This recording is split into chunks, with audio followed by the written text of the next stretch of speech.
Good morning students, BEd second year के paper knowledge and curriculum ज्ञान और पाठ्यचर्या के अंतर्गत हम लोग शैक्षिक विचारकों के अंतर्गत रविंद्रनाथ टैगोर को देख रहे थे। उनके शैक्षिक विचारों को हम देख रहे थे।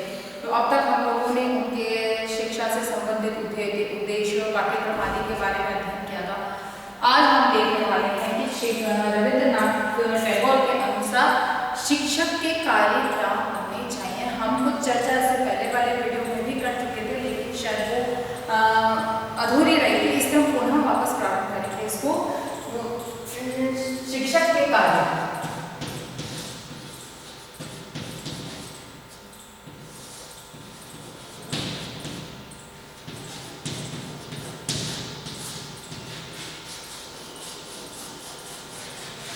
शिक्षक के कार्यों की जहां तक बात आती है तो बेशक शिक्षक एक कहना चाहिए कि शिक्षक केंद्रित शिक्षा नहीं है। रविंद्रनाथ टैगोर बाल केंद्रित शिक्षा के समर्थक थे, लेकिन उसके बावजूद शिक्षक के महत्व को वे कम नहीं मानते थे। अर्थात उनका कहना था कि बाल केंद्रित शिक्षा बेशक है, लेकिन शिक्षक का महत्व उतना ही है क्योंकि उसकी जिम्मेदारी सबसे अधिक महत्वपूर्ण है। क्यों? क्योंकि उस शिक्षक का ही उत्तरदायित्व होता है कि वो बालक को उसकी रुचि, योग्यता, क्षमताओं के अनुसार शिक्षा प्रदान करे। ऐसा नहीं कि जो वो चाह रहा है वो बालकों को पढ़ाए, नहीं, उसमें एक शिक्षक का उत्तरदायित्व है, उसकी जिम्मेदारी है कि बालक जो चाह रहा है, जिस तरह से चाह रहा है, उसे उसी तरह से शिक्षा प्रदान की जाए। इसीलिए शिक्षक का जो एक स्थान है वो बहुत महत्वपूर्ण है कि शिक्षक बालक की योग्यता, क्षमताओं को अगर शिक्षक नहीं पहचान पाता है, बालक की रुचि को उसका अंदाजा नहीं है, उसे पता नहीं है, तो वो निश्चित है कि बालक केंद्रित शिक्षा की बजाय शिक्षक केंद्रित शिक्षा का जो है सिद्धांत, उसके माध्यम से शिक्षा अर्जित करेगा, जो कि शिक्षक की सफलता को प्रश्न चिन्ह लगाती है, यानी कि बालक सीख पाए आवश्यक नहीं है। इसीलिए शिक्षक के कार्यों पर भी उन्होंने विशेष रूप से टिप्पणी करते हुए कहा था कि एक शिक्षक का जो स्थान है वो बाल केंद्रित प्रमुख नहीं है, लेकिन महत्वपूर्ण अवश्य है। इसलिए उनके कार्यों के ऊपर उन्होंने अपना विचार व्यक्त करते हुए कहा था कि शिक्षक का जो कार्य है सांस्कृतिक परंपराओं का अनुसरण,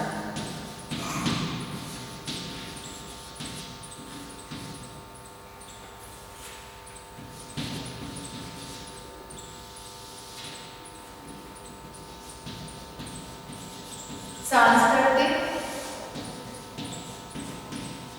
परंपराओं का अनुसरण,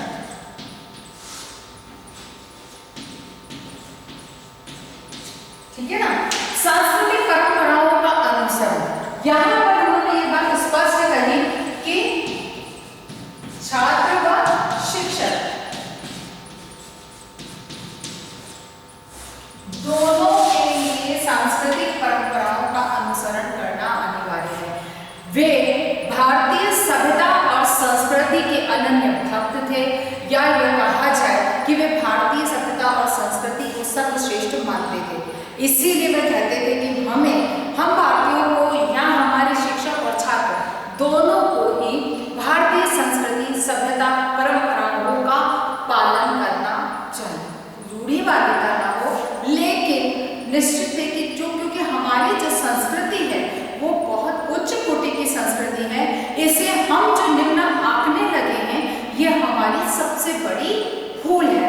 इसीलिए वे इस बात पर बल देते थे कि हमें हमारी सभ्यता और हमारी संस्कृति का पालन करना बहुत अनिवार्य है। इसीलिए वे शिक्षक का कार्य और इस बात पर बल देते थे कि शिक्षक का कार्य है कि वह शिक्षक और छात्र दोनों के द्वारा भारतीय संस्कृति, सभ्यता, परंपराओं की जो है उनका पालन करना चाहिए। उनसे वो दूर नहीं हो सकता, क्योंकि जिस जगह आप रह रहे हो, जिस समाज में आप रह रहे हो, उस समाज से हटकर आप अलग तरह का जीवन नहीं जी सकते हो। हाँ, उसको पालन करते हुए ये हम अब वर्तमान में इस चीज पर बल देते हैं कि आप समय के साथ, वक्त की, समय की मांग के अनुसार परिवर्तन को स्वीकार लेकिन अपनी जड़ों से दूर मत जाइए। अगर आप अपनी जड़ों से दूर जाते हैं तो मानकर चलिए कि जो वृक्ष अपनी जड़ें छोड़ देता है वह गिर जाता है और वह उसका अस्तित्व समाप्त हो जाता है। इसीलिए जो हमारी उन्नत सभ्यता और संस्कृति है उसको विकसित रखना, निरंतर विकासशील प्रवृत्ति का बनाए रखने के लिए आवश्यक है कि जो उसकी मूल बातें हैं उनको हम स्वीकार करते हुए रूढ़िवादिता से दूर रहते हुए उस सभ्यता और संस्कृति का अनुसरण करें। इसीलिए भारतीय परंपराओं और संस्कृति के जो है अनुसरण पर रविंद्रनाथ टैगोर ने बल दिया था और कहा था कि छात्र और अध्यापक दोनों को इसका अनुसरण करना अनिवार्य है, क्योंकि भारतीय सभ्यता या भारतीय परंपरा के अनुसार अगर इनसे हम दूर होकर कार्य करते हैं तो निश्चित है कि हम पतन की ओर जाते हैं। भारतीय आजादी के लिए जो संघर्ष कर रहे थे और इसमें बहुत लंबा समय लगने के पीछे कारण भी कुछ यही मानते हैं कि हम पाश्चात्य संस्कृति के भक्त होते चले जा रहे थे, इसीलिए हम हमारी जड़ों से उखड़ते चले जा रहे थे और इसीलिए इतना समय हमें 200 साल तक हमारे पर अंग्रेजों ने राज्य किया, या यूं कहें कि हम सदियों से गुलामी का जीवन जीते आ रहे हैं। नेक्स्ट बात जो इन्होंने कही थी सत्य की खोज।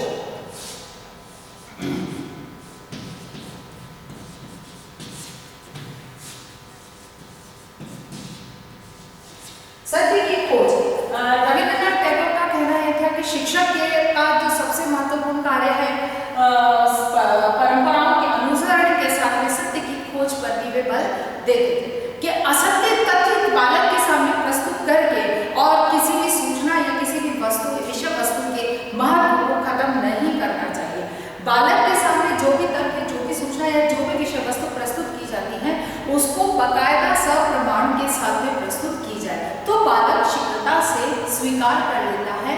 अन्यथा हम अगर बालक को संतुष्ट जवाब नहीं दे पाते हैं तो बालक उस चीज से दूर चला जाता है कि छोड़ो ये बात नहीं समझ में आ रही, हमको ये कार्य नहीं करना। इसीलिए रविंद्रनाथ टैगोर ये कहते थे, इतने समय पहले उन्होंने कहा था कि शिक्षक को हमेशा सत्य का पालन करते हुए सत्य की खोज करना अनिवार्य है, अर्थात उसका कार्य है कि वो सत्य की खोज करके ही बालकों के सामने सत्य सूचनाएं प्रस्तुत करें।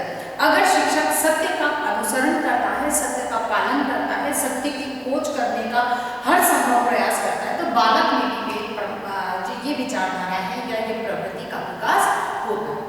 और ये जो सत्य की खोज की जो प्रवृत्ति है ये निश्चित है कि व्यक्ति को या बालक को विकास उन्मुख बनाती है। इसीलिए उन्होंने सत्य की खोज पर बल दिया कि शिक्षक को सत्य की खोज करना चाहिए। नेक्स्ट आ जाता है बालक के जीवन को गति प्रदान करना। बालक के जीवन को गति प्रदान करना। बालक के जीवन को गति प्रदान करना यानी कि निरंतर रूप से गतिशील रहना अनिवार्य है।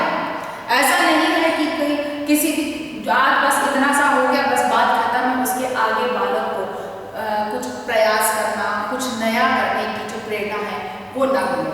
अर्थात शिक्षक को चाहिए कि वह बालक के जीवन को गति प्रदान करे, यानी कि वो कहीं भी आकर रुक न जाए, हर समय निरंतर रूप से चलायमान की जो विचारधारा है वह बनी रहनी चाहिए। और इसके लिए अनिवार्य है कि वह बालक में विभिन्न प्रकार के कौशलों के विकास के लिए प्रयास करें, उसको उसके लिए प्रेरणा प्रदान करें और उसके लिए उसे संसाधन या सूचनाएं उपलब्ध करें। अर्थात कि अगर बालक के जीवन को गति प्रदान करनी है यानी कि उसे गतिशील विचारधारा का रखना है तो अनिवार्य है कि उसे वे हर संभव सूचनाएं उस बालक तक होनी चाहिए जो उसकी रुचि, योग्यता, क्षमताओं के अनुकूल उसे कुछ निरंतर रूप से करने की प्रेरणा प्रदान करता है। इसीलिए बालक के जीवन को गति प्रदान करने का कार्य भी उत्तरदायित्व शिक्षक का होता है और इसके लिए उसे विभिन्न प्रकार के प्रयास शिक्षक को स्वयं को करने होते हैं। और इन प्रयासों में जहाँ उसका बौद्धिक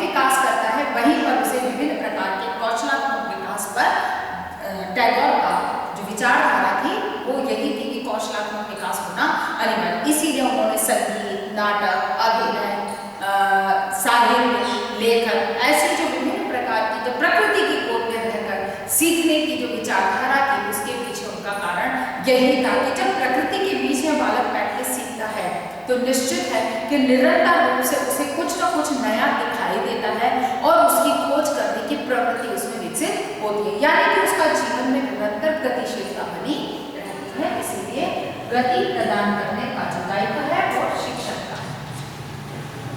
अगला कार्य है मस्तिष्क को बंधन मुक्त करना।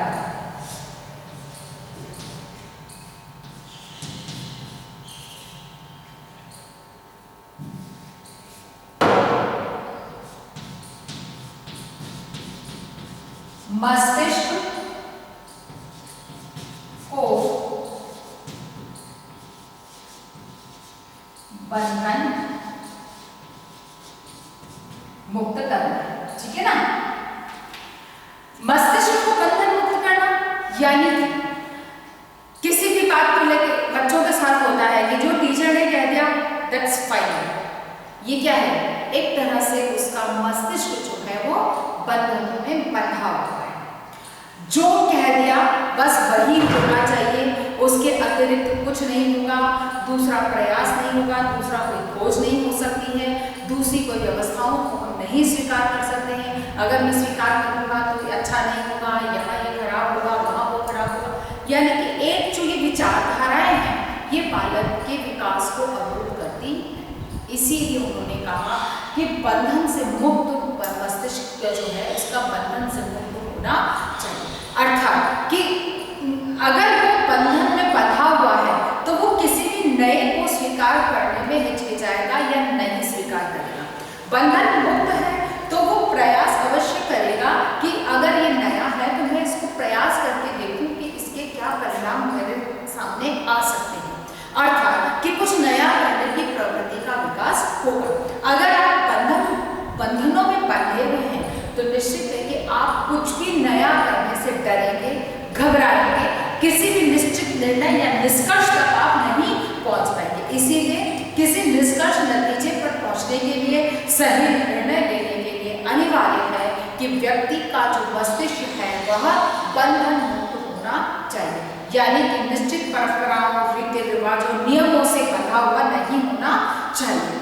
एक ये कहा जाए कि नियमों का पालन करते हुए कुछ नया कर लेने के, मतलब स्वतंत्रता, इस तरह की जो नियम, मतलब एक तरह से नियमों का पालन करते हुए स्वतंत्रता का जो एक उपयोग करना चाहिए, इस तरह की प्रवृत्ति, उसके मस्तिष्क को इस तरह की प्रवृत्ति का विकसित करना चाहिए जिससे कि बालक या व्यक्ति सही निर्णय लेने की क्षमता का उसका विकास हो सके। अगला जो इसका कार्य है शिक्षक का, वह है स्वानुभव द्वारा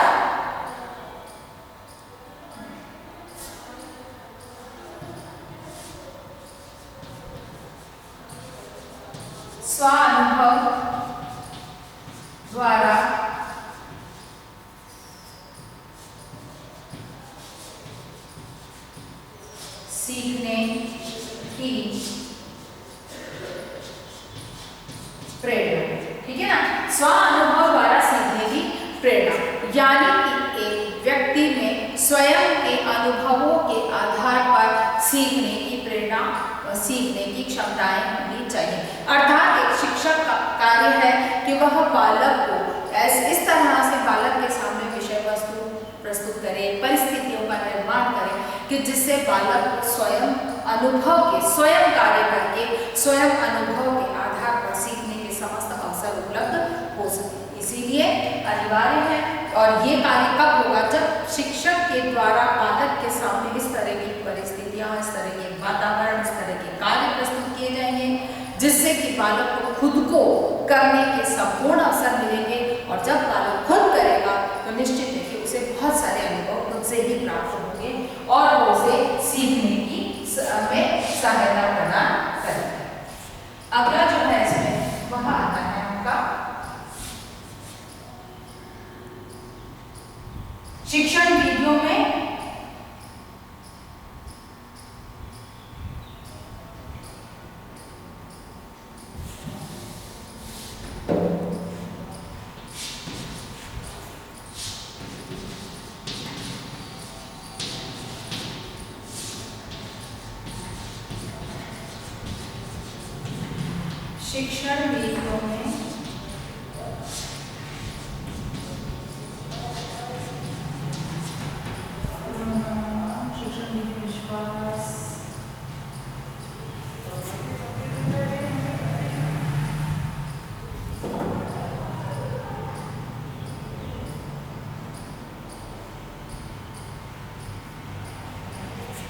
शिक्षण विधियों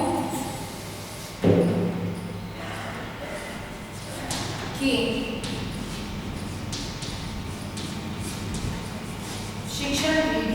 तुलना में इसको ये कहेंगे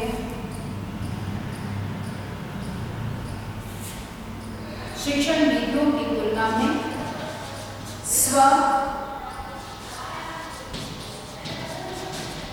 प्रयासों पर बल। अब इसको इस तरह से, क्योंकि बहुत ये कि इसमें शिक्षण विधियों की तुलना में जीवन सिद्धांतों, मानव आत्मा की पवित्रता और व्यक्तिगत प्रेम में विश्वास करते थे। यानी कि वे शिक्षण विधियों की तुलना में स्वयं के द्वारा मानव समाज सभ्यता के माध्यम से सीखने पर बल देते थे। अर्थात कि मानव समाज में रहकर व्यक्ति बहुत सारी बातों को सीखता है, उसके लिए उन्हें बल प्राप्त था कि उनको सीखने के समस्त अवसर उपलब्ध कराए जाते हैं। इसीलिए यहाँ पर वह ये कहते हैं कि जीवन के सिद्धांत और मानव आत्मा, यानी कि जीवन के जो सिद्धांत हैं उन सिद्धांतों का पालन करके अपनी आत्मा को पवित्र करते हुए, या यूं कहा जाए कि अपनी आत्मा की मोक्ष की मुक्ति की प्राप्ति के लिए समाज के वातावरण, सामाजिक वातावरण, समाज में रहते हुए ही व्यक्ति जो सीखता है वह उसका वास्तविक ज्ञान होता है। इसलिए निश्चित शिक्षण विधियों के माध्यम से उसे कुछ बताने की बजाय, सिखाने की बजाय उसे स्वतंत्र रूप से सामाजिक वातावरण में ही सीखने के, स्वयं के प्रेरणा से सीखने के समस्त अवसर उपलब्ध कराए जाने चाहिए। अगली बातें प्रेरणादायक और शिक्षा पर अनुभव प्रदान करना।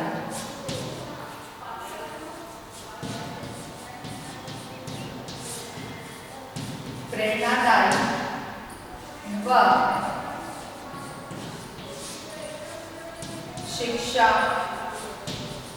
प्रद अनुभव। स्वानुभव या अनुभव द्वारा जब सीखने की जब बात हम बात करते हैं तो उसमें ये बात शिक्षक का उत्तरदायित्व होता है कि वह इस तरह के अनुभव बालक को प्राप्त करने के अवसर प्रदान करे जो प्रेरणादायक हो और शिक्षाप्रद हो, जिससे कि बालक को प्रेरणा मिल सके, दूसरी बात उसे शिक्षा प्राप्त हो सके।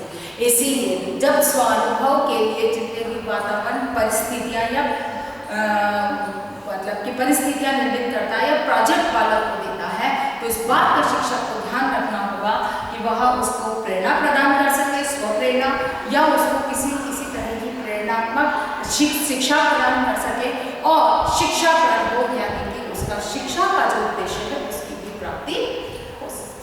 अंतिम बात जो इसमें आती है, पुस्तकीय ज्ञान पर निर्भर न रहे।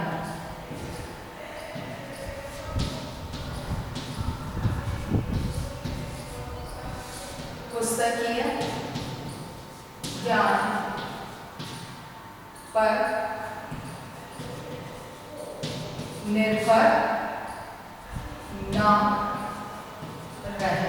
ये बात उन्होंने स्पष्ट कही कि पुस्तकीय ज्ञान पर निर्भरता को उन्होंने नकारा है। उन्होंने कहा कि पुस्तकीय ज्ञान बालक पर बोझिल बनता है, उसको बंधन युक्त वातावरण में कुछ सीखने पर मजबूर करता है। इसीलिए हर समय पुस्तकीय ज्ञान पर यह कहा जाए कि पुस्तकीय ज्ञान पर निर्भरता को समाप्त किया जाना चाहिए। बालक को स्वतंत्र वातावरण में स्वतंत्र तरीके से सीखने के समान अवसर उपलब्ध होने चाहिए। अर्थात शिक्षक का उत्तरदायित्व है कि वह जो कुछ विषय वस्तु बालक को देना चाहता है वह पुस्तकीय सीमाओं से बाहर निकलकर स्वतंत्र वातावरण में सीखने के अवसर प्रदान करें। जैसे कि फॉर एग्जाम्पल कि हम बच्चों को सिखाना चाहते हैं कि मिट्टी में कौन सी मिट्टी पानी को अधिक देर तक क्या सोख सकती है और कौन सी मिट्टी के प्रकार अलग अलग होते हैं। कोई मिट्टी पानी जल्दी सोखती है, कुछ मिट्टी पानी सोखती ही नहीं है।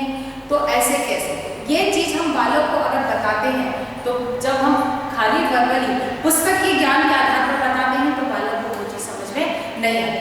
बालक को स्वतंत्र छोड़ दिया जाता है कि जितनी भी मिट्टी के अलग अलग सैंपल्स जो होते हैं आप ढूंढ कर लेकर आइए, उसमें कौन कौन सी मिट्टी हो सकती है वो सारी चीज हमने बालक को समझा दी।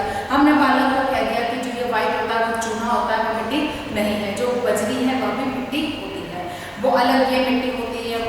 बालू मिट्टी होती है या बसी मिट्टी, सारी मिट्टी हमने बालक को एक बार समझे, बालक ने उसके अकॉर्डिंग सारी मिट्टी को स्वतंत्र रूप से वो अपनी जो उसको समझ में आया सारी इकट्ठी करके लेके, फिर उनको हमने अलग अलग ट्रे में बच्चों को कहा कि भाई आप जो जो मिट्टी लाए हो सब अलग अलग ट्रे में जमा दीजिए।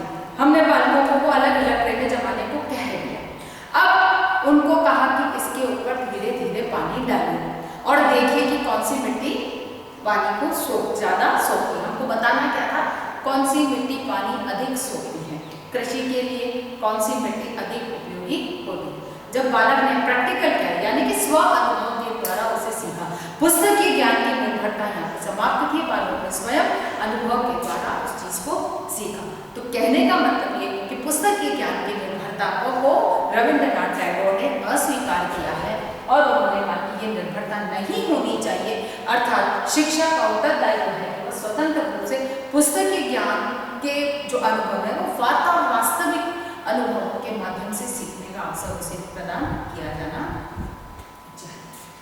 अब बात आती है जब शिक्षक की बात आ गई, शिक्षक कैसा होना चाहिए, उसके दायित्व कैसे होने चाहिए। जब हमने ये बात करी तो अब बात आती है छात्र की, कि रविंद्रनाथ टैगोर के अनुसार बालक या शिक्षार्थी कैसा होना चाहिए, इस चीज पर भी विचार किया उन्होंने इस बात को भी, क्योंकि सीखने के लिए एक बालक, हम कहते हैं कि बालक को सिखाया जाता है, लेकिन बालक के लिए भी कुछ उत्तरदायित्व होते हैं या कहा जाए कि उसकी कुछ क्षमताएं या योग्यताएं उसमें होनी चाहिए या इस तरह का उसके कुछ विशिष्ट गुण होने चाहिए जिसको कि एक शिक्षक तैयार कर सकता है, अर्थात कि शिक्षार्थी कैसा हो।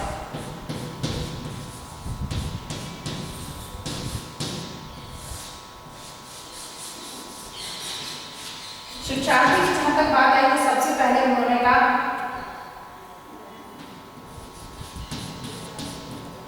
प्रातः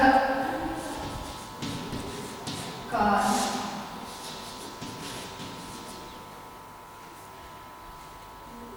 समय पर उठे,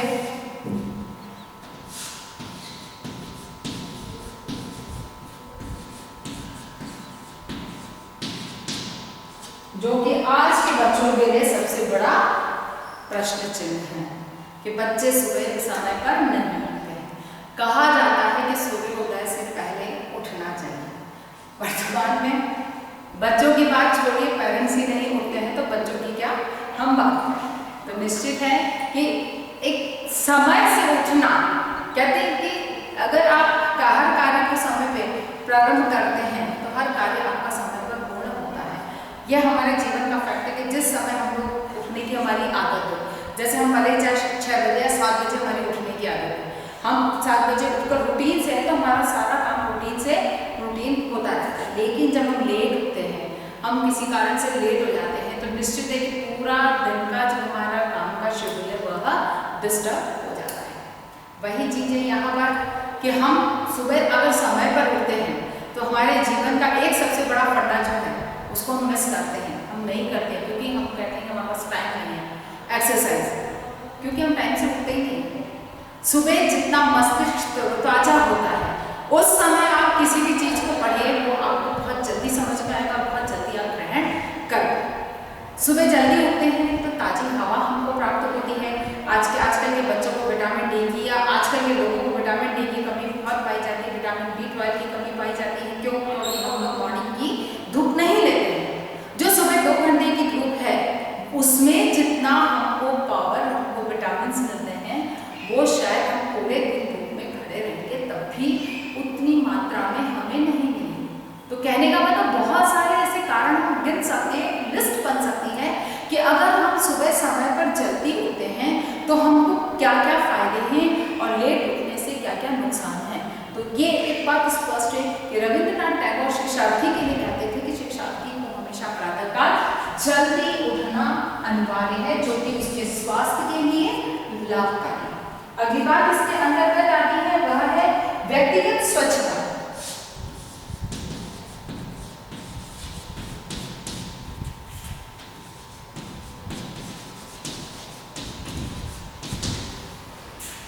स्वच्छता पर ध्यान देने की बात करें कि बालक को अपनी व्यक्तिगत स्वच्छता का ध्यान रखना बहुत अनिवार्य है, क्योंकि आप अगर व्यक्तिगत रूप से अपनी स्वच्छता का ध्यान स्वयं नहीं रखेंगे तो बहुत सारी समस्याएं, कुछ बीमारियां हो सकती हैं। कुछ कहते हैं कि अस्वच्छ वातावरण में अगर हम रहते हैं तो हम मानसिक रूप से अशांत हो जाते हैं।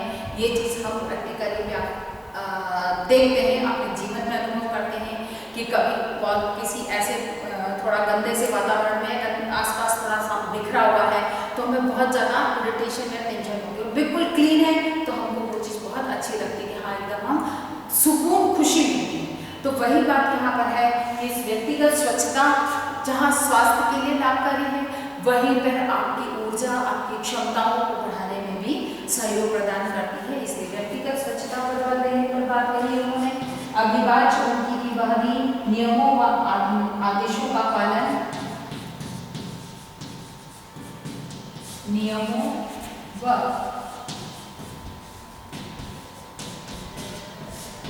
आदेशों का पालन।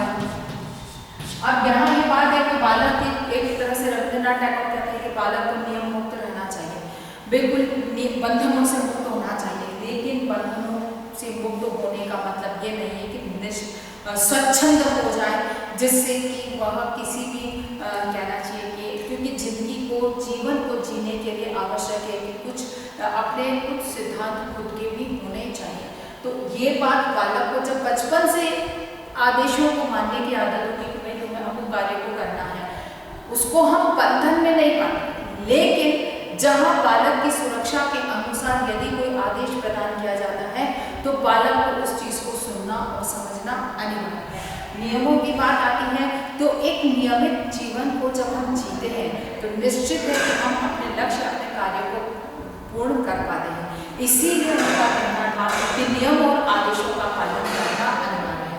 बंधनों में बंध कर नहीं कहना चाहिए कि नियम मतलब स्वतंत्र रहते हुए नियमों के आधार पर, मतलब कि नियमों का पालन करते हुए स्वतंत्रता का स्वतंत्र रूप से सीखने की प्रवृत्ति पर उन्होंने बल दिया और उन्होंने यही कहा कि नियमों का पालन होना चाहिए और नियम और आदेशों का पालन होना चाहिए।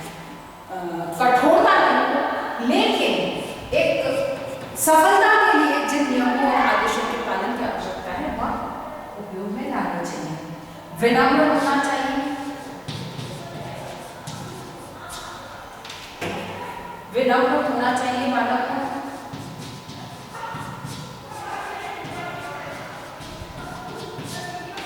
विनम्र होना चाहिए क्यों? क्योंकि बालक अगर विनम्र नहीं है तो वो किसी चीज को नहीं सीख सकता। ये आप और हम सब जानते हैं। हम बहुत एग्रेसिव रहेंगे, हम बहुत एटीट्यूड में रहेंगे, हम सामने वाले को बेवकूफ समझेंगे या हम ये सोचेंगे कि हम खुद कर लेंगे। तो ऐसे में ये मानकर चलिए कि सफलता उतनी आपको प्राप्त नहीं होगी जो होनी चाहिए। विनम्रता के साथ आप किसी भी व्यक्ति से अपनी किसी भी इच्छा कार्य को पूर्ण करवा सकते हैं, कार्य करवा सकते हैं। कि विनम्रता के साथ अगर आप किसी के साथ पेश आते हैं तो आप अपना भी और सामने वाले का दोनों के एक तरह संबंधों को अच्छा बना के रख सकते हैं। तो जब आपके विनम्र रहने की आदत है तो आप एक तरह से आसपास का वातावरण बहुत सुकून वाला, शांति वाला होता है। प्लस आप किसी से भी अपना काम आसानी से करवा सकते हैं और किसी के भी सहयोग को दे सकते हैं, सहयोग प्राप्त कर सकते हैं। इसीलिए अनिवार्य है कि एक व्यक्ति को विनम्र होना बहुत अनिवार्य है, बालक के लिए बहुत जरूरी है। फिर वह प्रकृति का उपासक, प्रकृति और सौंदर्य का उपासक। प्रकृति व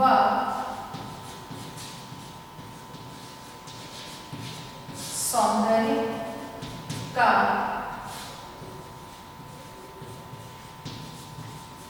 प्रकृति और सौंदर्य का उपासक, उसको प्रकृति और सौंदर्य का उपासक होना चाहिए। क्योंकि प्रकृति क्या है, सुंदरता क्या है, सौंदर्य क्या है, जब उसे इन चीजों का पता होगा तभी वह हर चीज को एक सुंदर ढंग से कार्य को करने की इच्छा रखेगा। अब सुंदरता क्या है? सुंदरता का मतलब ये नहीं कि बहुत ब्यूटीफुल कोई चीज नजर आ रही है, भाई जैसे गुलाब का फूल हमें बहुत सुंदर लगता है और कैक्टस पे उगने वाला फूल भी उतना ही सुंदर होता है, उतना ही कॉमन होता है। लेकिन साथ में गुलाब पे भी कांटे होते हैं, इस पे भी कांटे होते हैं, लेकिन उसके बावजूद भी हम गुलाब के फूल को महत्व देते हैं कैक्टस के फूल पर नहीं। क्यों? क्योंकि हमें उसमें उसकी सुंदरता हमें फूल में नहीं नजर आती है।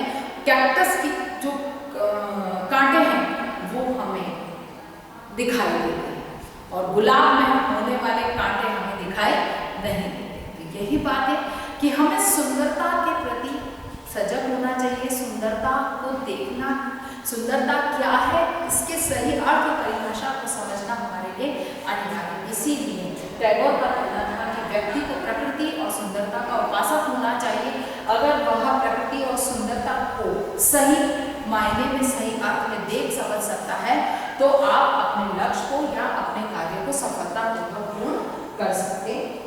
उसके बाद में है आध्यात्मिक, सांसारिक और आध्यात्मिक दोनों प्रकार का ज्ञान का लक्ष्य हो, ज्ञान प्राप्ति का लक्ष्य।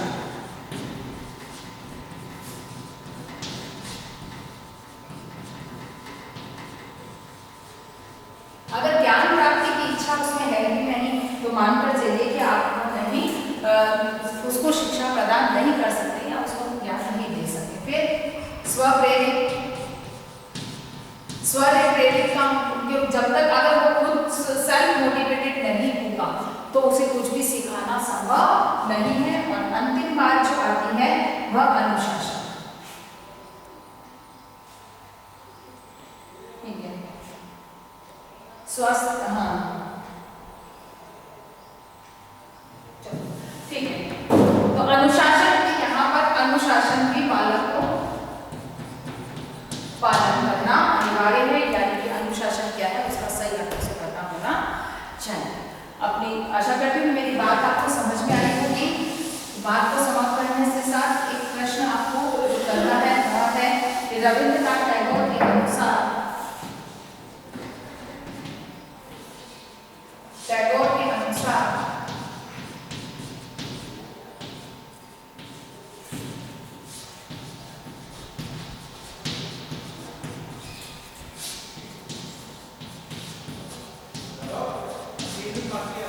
शिक्षक के कार्य एवं